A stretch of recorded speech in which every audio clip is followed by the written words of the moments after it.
them that they are most welcome here, and we look forward to your participation, not only in this meeting, but also in the investments that you will bring to Sri Lanka. The question before you now is, why invest in Sri Lanka? What is so special about Sri Lanka that should attract you to make investments in this country? Unlike in the past, Mangal and I have addressed many meetings, many investment fora, but today we are living in a different world when investment must take a different meaning in the context of sweeping economic and global changes in this world. Many of the assumptions that we had regarding growth, regarding the future of investments, is undergoing a change. During the last few years, many of our projections, our prognostications regarding the global economy, regarding the economies of our region, have been scaled down. So in that context of a rapidly changing scenario, what makes Sri Lanka so attractive, even though we are well aware of the fact that we are not the only girl on the beach? So what is so special about Sri Lanka? I think the first is that we are a democratic country. We are a country which has regular elections, and not only elections, but regular changes of governments and administration. This is not a claim that can be easily made by many of our competitive, attractive countries. So this is a very important matter that has to be recognized. And just now, we have a government which is a coalition government, a coming together of the two major parties in the country, which gives a degree of stability and a certain degree of guarantee about the assurances that are given by this government. So one is the democratic history of this country and the constitutional guarantees that have been granted to foreign investors. Number two, I think, is the quality of our people. Sri Lanka, for the last 70 years, even before we achieved independence, invested money in free education, free health, welfare in our rural areas, in social welfare measures and so on, so that today we have a very literate population with gender equality. This is the only country in this region which has absolute gender equality, not only in education and also higher education, but in an increasing trend of employment. So we have a democratic country with a large investment in education and social welfare, which creates a population which is amenable to change, which is able to make use of technological and other transformations that are going on. Then number three, I recall recently when we had very distinguished economists. We had George Soros, we had Bob Hausman, we had many other distinguished economists here to talk about the Sri Lankan economy. And they all, in lighter vein, said, how did you manage to choose your neighbors? Because we are very lucky with our neighbors. We are right in the center. On one side, there is the Middle East. On the other hand, the growing countries of the Far East. We are just 20 kilometers away from that huge market and growing market of India with its middle class, and also China, with whom we have excellent relations. One can't imagine a better geographical position when it comes to investment and creating a hub in the region. Then look at the other political and social activities and problems that are visible in the world. The Middle East, which was just a few decades ago, the fastest growing region in the world, with huge assets and stability, has today unfortunately become an unstable area. They were the best of friends for Sri Lanka. For example, our tea industry depended very largely on the buyers from the Middle East. Many of our people, particularly our women, found employment in the Middle East. Even today, the largest transfer of funds, remittances, to our economy comes from these people. We have 1.5 million Sri Lankans working abroad, mostly in the Middle East. So we have had excellent relations with the Middle East. We look forward to resuming those links with the Middle East, but today it is in turmoil.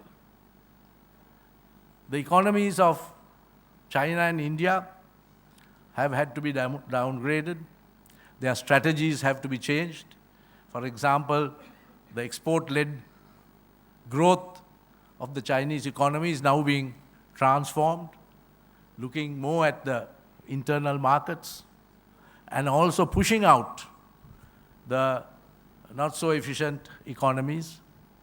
The Indian economy itself is undergoing a change. So in this state of flux, in this state of changes of assumptions, one can look at Sri Lanka as an ideal investment place in terms of, firstly, our hub status. We have, as mentioned earlier, free trade agreements with India and Pakistan. We are negotiating a special arrangement with Japan and a free trade agreement with China. We are looking forward to investment from Western countries.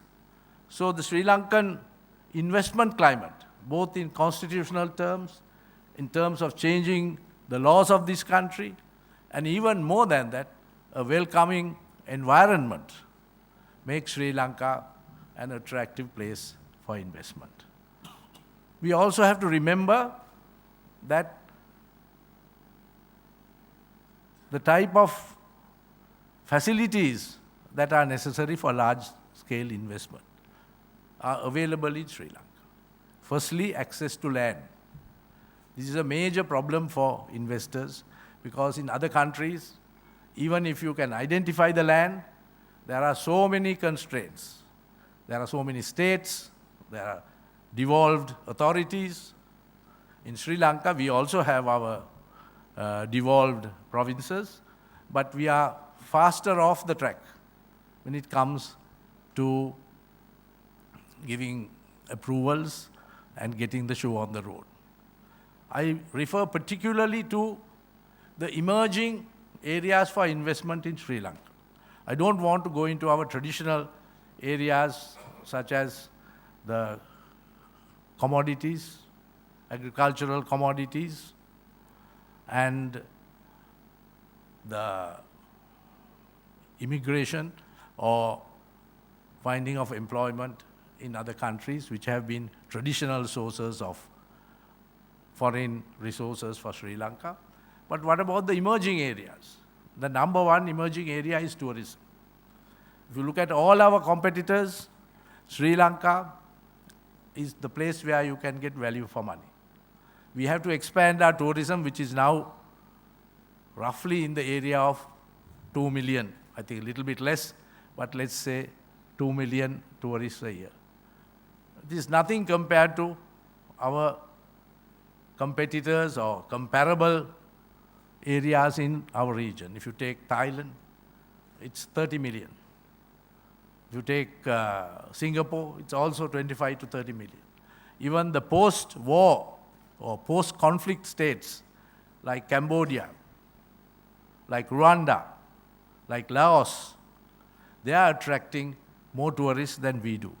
So there's tremendous opportunities. This is a land where we are blessed with everything, whether it is sea and sand tourism.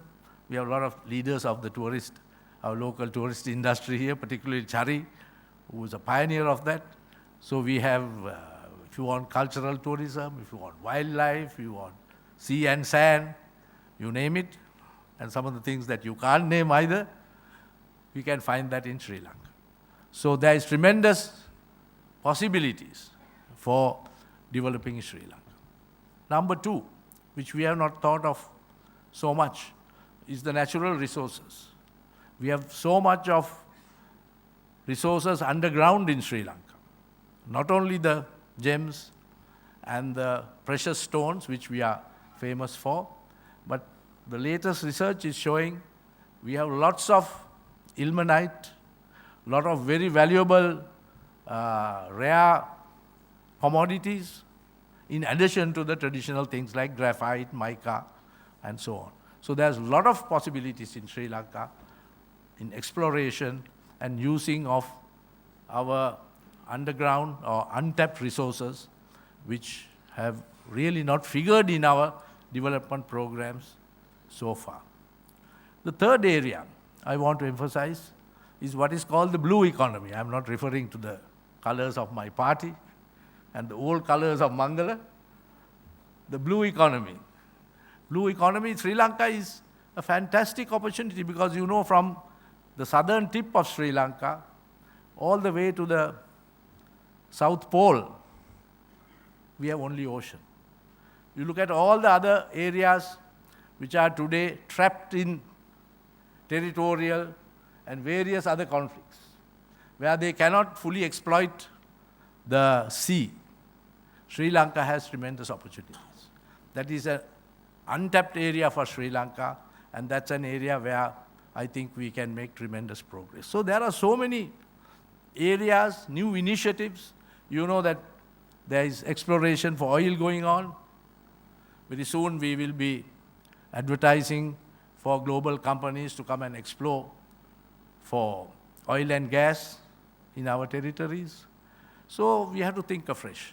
Sri Lanka has tremendous opportunities, and as I mentioned, we have a free people, a free country, an educated people, wonderful neighbors, good location, and resources above the ground, below the ground, and in the sea.